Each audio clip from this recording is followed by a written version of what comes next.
आज का जो टॉपिक है वो ड्राईलैंड फार्मिंग से संबंधित है। यानी कि आज की जो विषय है वो शुष्क कृषि से संबंधित है। तो आपको लग रहा होगा मैं रोज़ाना एक नया टॉपिक लाता हूँ, कोई एक ही सीरीज़ क्यों नहीं चल रही। जैसे अगर मैं फसलों से संबंधित टॉपिक आपके लिए लाता हूँ तो केवल फसलें ही फसलें आती रहें। उसका रीज़न ये है कि मैं अभी प्लेलिस्ट क्रिएट कर रहा हूँ। प्लेलिस्ट अलग अलग सब्जेक्ट के हिसाब से एक प्लेलिस्ट बना रहा हूँ, ताकि उन प्लेलिस्टों को बनने के बाद उन प्लेलिस्टों को मैं एक एक करके भरूंगा। देखिए, जैसे ही आप चैनल स्टार्ट करते हैं, जैसे ही आप चैनल को खोलोगे तो ऊपर प्लेलिस्ट का ऑप्शन आएगा। जैसे आप प्लेलिस्ट के ऑप्शन को टच करोगे तो उसमें आपको प्लेलिस्ट आपको दिखाई देंगी।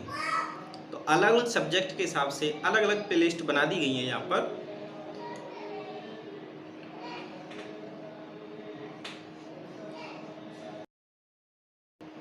ठीक, तो अलग अलग सब्जेक्ट के हिसाब से ये प्लेलिस्ट बनाई है।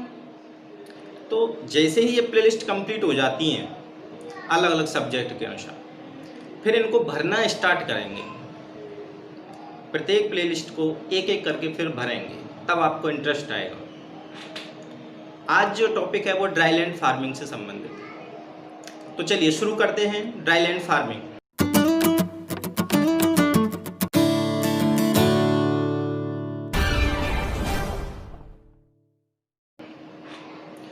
तो ड्राईलैंड एग्रीकल्चर या ड्राईलैंड कृषि, शुष्क कृषि जिसे कहते हैं, ये वर्षा आधारित खेती को हम ड्राईलैंड फार्मिंग कहते हैं। यानी कि वर्षा पर ही आधारित होती है ये खेती, जिसे हम ड्राईलैंड फार्मिंग कहते हैं।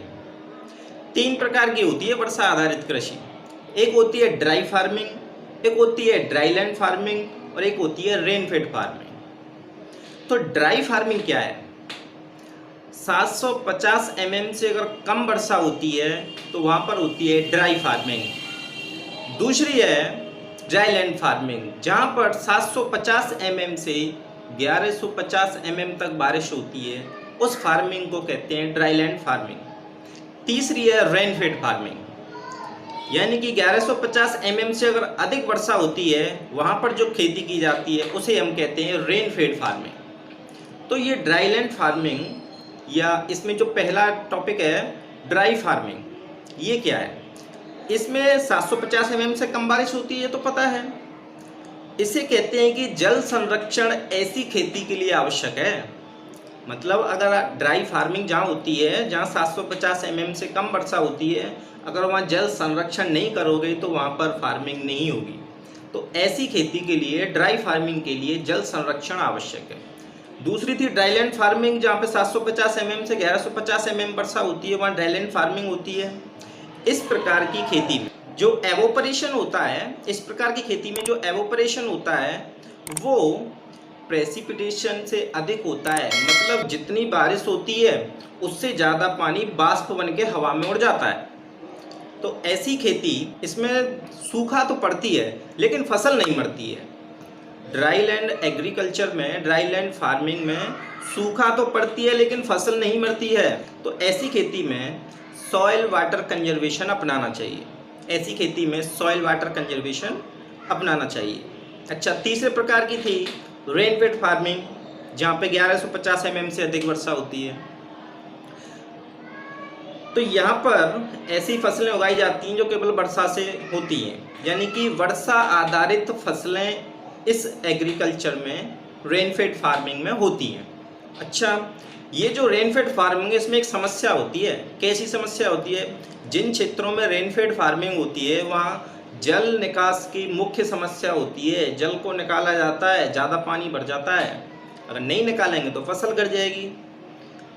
अच्छा, एक संस्थान और है ड्राईलैंड से संबंधित, जिसका नाम है केजरी। एग्जाम में, हर एग्जाम में ये आता ही आता है। सुपरवाइजर के एग्जाम में आया था अभी 2018 में।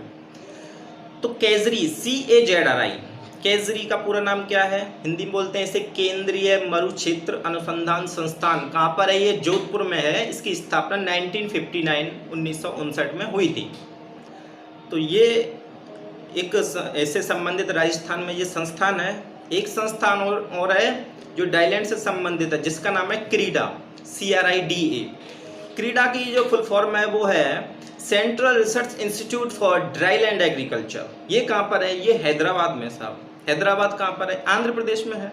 तो ये 2 संस्थान थे जो कि ड्राईलैंड एग्रीकल्चर से संबंधित रिसर्च भी करते हैं और इस ड्राईलैंड एग्रीकल्चर से संबंधित भी हैं। तो इस वीडियो में इतना ही। आगे भी वीडियो देखते रहने के लिए इस चैनल को सब्सक्राइब करें। एग्रीकल्चर से संबंधित और भी वीडियो आती रहेंगी। बहुत बहुत धन्यवाद।